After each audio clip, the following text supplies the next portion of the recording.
what's up, everyone? It's Gwena here. This is Soul Talk with Sidestep, the hottest podcast bringing you the greatest sneakers that you didn't know you had, that you didn't know you wanted, that you can have. We'll let you know where to get them, when to get them. Welcome to Soul Talk with Sidestep. My name is Gwena. A lot of you, if you're really tapped in, like if you really peep it, you know who I am. I'm faceless most of the time, but this the reveal. Everybody knows that I can count 3 people in the country that probably have a better collection than me. Hashtag that. If you want to fight, let's go shoe for shoe, toe for toe.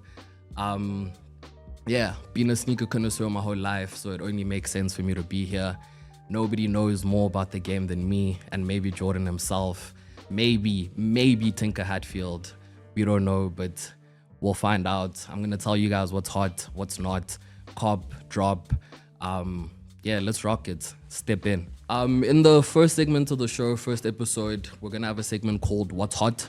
So I'm basically gonna be telling you guys about the hottest sneakers that have dropped in the last couple of weeks, that are going to drop in the near future, what you should get, what you shouldn't get, and basically just putting you guys on game. We have 6 or 7 sneakers here with us today. I can't lie, all of them are pretty hot. They're all sheesing from different price ranges. So however big or small your pockets are, you will be stepping fly this winter going into the summertime. Step in. To start it off, this is the 120 kilometer, the Puma, the Speed Cats, the fastest shoe that's moving right now. Everybody saw that Puma Speed Cat event that some of us didn't get invited to, but if you did, you probably have your hands on these. You probably wanted a pair of these. Rightfully so, this is a hot shoe. It's inspired a lot of the new shoes right now. There's Miu Mius that are inspired by these. Some could say, I don't know, they were Puma spin-off off of like a Samba, just the sleek silhouette of the shoe. The Speed Cats, these are hot. I own a pair of these myself, so if I have a pair, you need a pair. Crazy buttery suede on these, so for the price, these are worth your pennies, I swear to God. They come with I think Puma's technology is called Ortholite, so they're super comfortable. The sole's really thin, which means like you're not one with the ground, but like because of the Ortholite, you're going to have a lot of comfort in these, but they're not going to be heavy. They're not like a ganda shoe where it's like, yo bro, you're tired by the time you finish wearing these. They got good grip on these. These were made for like race car drivers. So like you'd see like a Michael Schumacher back in the days rocking a pair of these. If you want a hot shoe that goes with a lot of fits, whether you're wearing cargos, long pants, shorts, Speed Cats really are the hottest shoe out of the Puma catalog at the moment. Out of most shoes at the moment, I'd put these in like the top 5 when it comes to affordability, comfort. This is a dope shoe, guys. Another thing, these come in a plethora of colorways. There's a brown pair that goes crazy. There's like a turquoise baby blue pair, also goes insane. The red pair is also hard. There's a black pair. Whatever color you want, to be fair, get you a pair of Speed Cats. Trust me on this. The next shoe I'm going to talk about is the Adidas Aruko. I don't have a pair right now. That's how hot they are. I couldn't even get my hands on them. They were first launched. Everybody saw Ghana wear them. Since Ghana came to South Africa, there's no more Ghana Wana, Ghana Wanete for some of us that saw him in real life. Ghana Wana debuted these on stage. The Adidas Aruko, like I said, that shoe is hot. That shoe is so hot. It's comfortable. If you want just like a shoe to walk around in but still get fly later on, get you a pair of the Adidas Aruko. Also comes in a plethora of colorways, so whatever color you like, you can get them in. Second shoe, the Adidas Aruko. Shoe number 3 on what's hot. Guys, I have a story to tell you about this shoe. Again, if you're really tapped in, you know about the shoe, you know about the Stussy collab that happened with the shoe, the Spiridon Kokini. Those were caged. These are, if you couldn't get those, you can get these. Nike does that quite a lot, but we don't blame them. When they release a shoe that's that hot, you need to get them. This colorway specifically is the metallic silver and red. Again, many colorways, choose Muscatella, whatever you want, you can get it. When you're buying Nike, you know it's comfortable. This has an air bubble, so you're getting ready for Air Max Day. If you want a shoe for Air Max Day, you know where to go, you know what to get. Nobody will look at you sideways if you have a pair of Spiridons. 90s kids, 80s kids, you know you had the shoe. Very, very, very hot shoe. Number 3. The fourth shoe we have is the Nike V2K. This shoe is the epitome of nostalgia.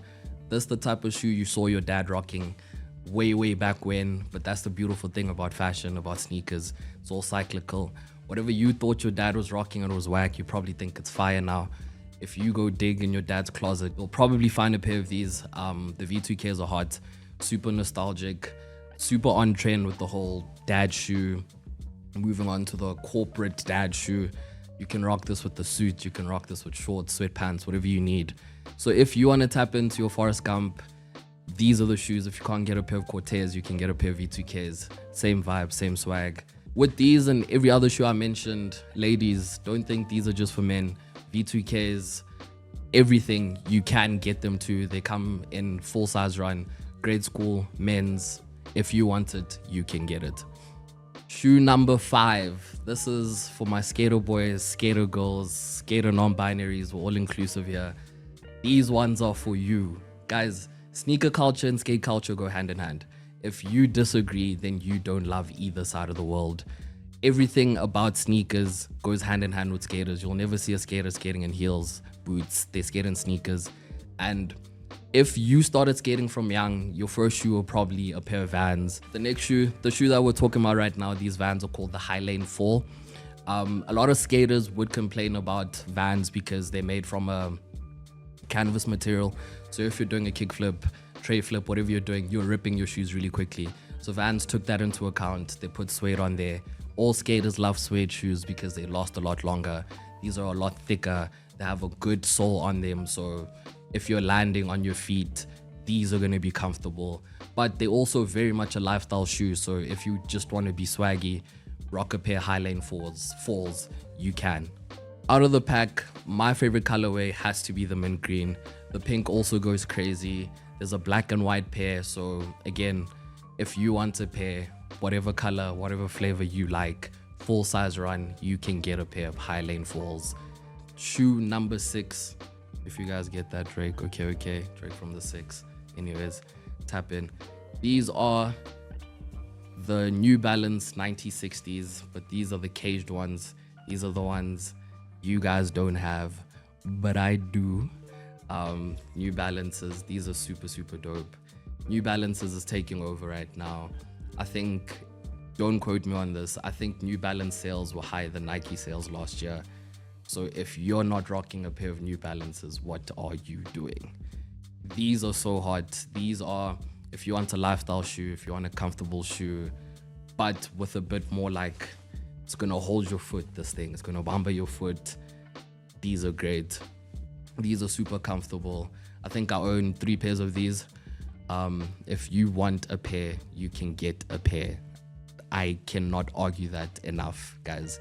These are shoes that are accessible to everyone. These are shoes that are hot. These are shoes that wherever you step in, people are going to notice. People are going to make eye contact. People are going to make shoe contact because your shoes are hot. These New Balances come in a ton of colorways. This black with the red, for me, is my favorite.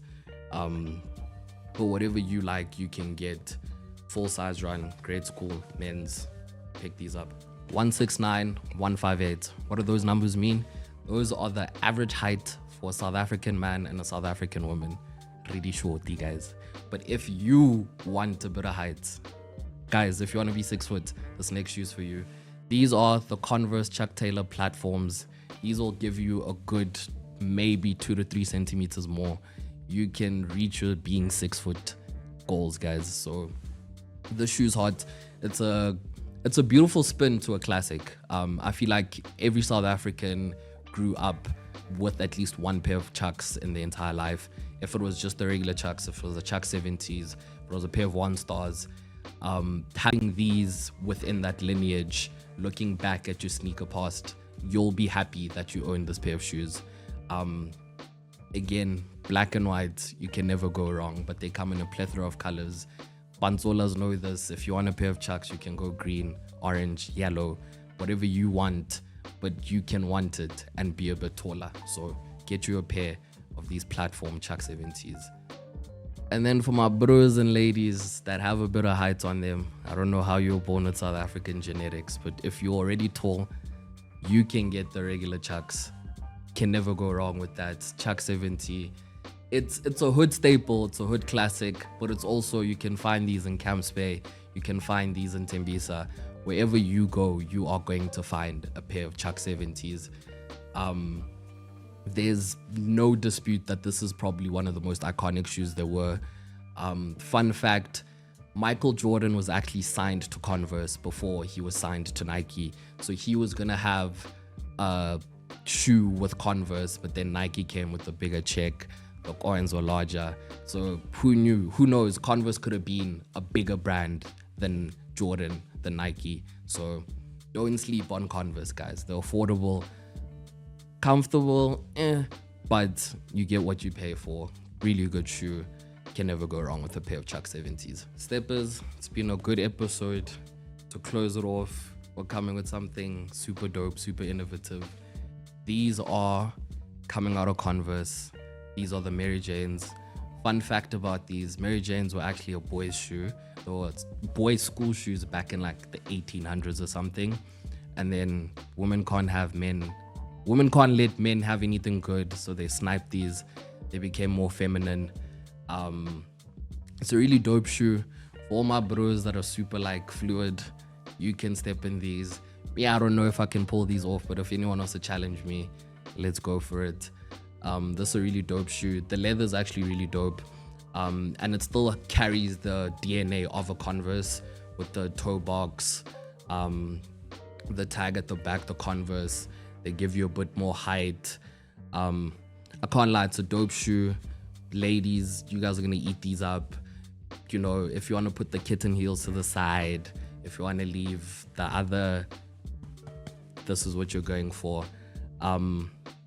These come, if I'm not mistaken, this colorway, a black pair, so you can rock these with formal wear. If you're going to work, put these on. If you're going on a date, put these on. If you're going to the park, put these on. Really good leather for how much these shoes cost. Really good construction. I literally can't see a single stitch that's loose. So if you want a premium, more high value version of a Converse that nobody has but you can have, this is the shoe for you. The Converse Mary Jane.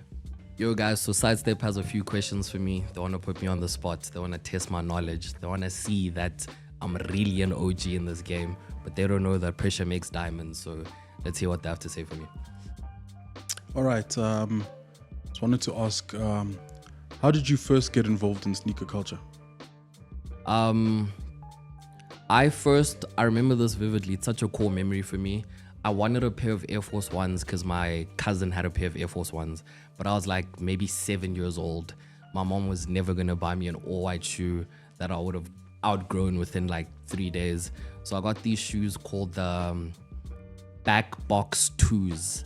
You can't Google them. They don't exist. I don't know if my mom got me a Bama pair of shoes, but I loved that shoe so much. And that shoe literally molded me into who I am today. From there, I remember I had them for like a good 5 years. I started skating. I skated in them. I ripped them. But if I could frame that shoe, I would, because it literally made me who I am. What are some of the biggest changes you've seen in the sneaker industry over the years? Yo, the price has dropped on shoes, guys. For like value of shoes, this is the best time ever to get shoes. Like, the resellers used to scoop up all the shoes. If you want a pair of Jordan 1s, you can't get them. So now if you really, really want a pair of shoes, it's like we're back at equilibrium right now. Like, anyone who wants a pair of shoes, that's why shows like this and podcasts like this are so important, because it's like back then people used to be so demotivated to get shoes because it's like you can't get what you really wanted. And it's now beautiful that whatever shoe you really, really want, you can go get it. There's no such thing as hype anymore. Like, people used to want the Jordan 4s, the Jordan 1s. Kids now want Mary Janes. Kids want loafers now. So it's reached a point where you need to figure out your own identity within footwear. There isn't much of an influence from the outside world because everything that's hot is hot and everything that's not is also hot. So whatever you want, go get it. Figure out what you like, figure out why you like it. And that's the change that I've seen, is that the sneaker world is now more inclusive, and I think it's beautiful. What advice would you give to somebody who's new to collecting sneakers? Start with the basics. Get your Vans, get your Converse, get your Air Force Ones. You can't want to furnish before you've built. You need the bricks, you need the cement, you need the foundation, you need the shoes that you can put on every single day, that you can step in, that will go with every single outfit. It is nice to have the grails, the shoes that you pop out and show, dude, but you can't have all of that all the time. So my advice, and also don't start collecting young. There's a lot of young cats out here that are 13, 14. Your foot is still growing. You're going to cry when you go buy that pair of Jordan 4s that you really wanted. 2 years later, your foot's growing, you're confident to it. So have the patience, do your research, figure out what you like. Don't figure out what other people want you to like. And then just grow from there. All right. And finally, what are your thoughts on the impact of social media and reselling on sneaker culture? Social media plays a big role in reselling, because if, let's say, a sneaker reviewer drops a shoe, there's a direct correlation between how many views that video gets and how much that shoe's gonna resell for. So if there's a lot of traction on social media with a shoe, that means that a lot more people are looking into the shoe. That means there's a lot more interest in the shoe. So social media is a major driver of what the perceived value of the shoe is going to be when it drops, after it drops. That's what I'm saying. You need to be really in tune with yourself. Your self-love needs to be really high. You can't now, just because the shoe's hot on social media, you go spend your hard-earned coins on it, you get it in hand, you don't like it because you are influenced. Figure out what you like, buy what you like. Social media is not a real place. Anyone who meets me, this isn't even real. This might be AI, but you'll never know because it's not real life. Do the things that you see in real life. Like the shoes that you see in real life. Buy the shoes that you see in real life. Guys, this has been the first episode, the first one. This one's going into the history books. You guys can never erase me. I was here. We spoke about a lot of shoes. We spoke about dope shoes. If you want any of the shoes I spoke about now, any of the shoes you've dreamt about, any of the shoes you saw in real life or even on social media, you can go get them at Sidestep. They have, I cannot lie to you guys, a really, really good collection of shoes. Don't nyatsa them. Sidestep is the place to go. And like I said, step in. It's been your boy, Gwena. Thank you very much.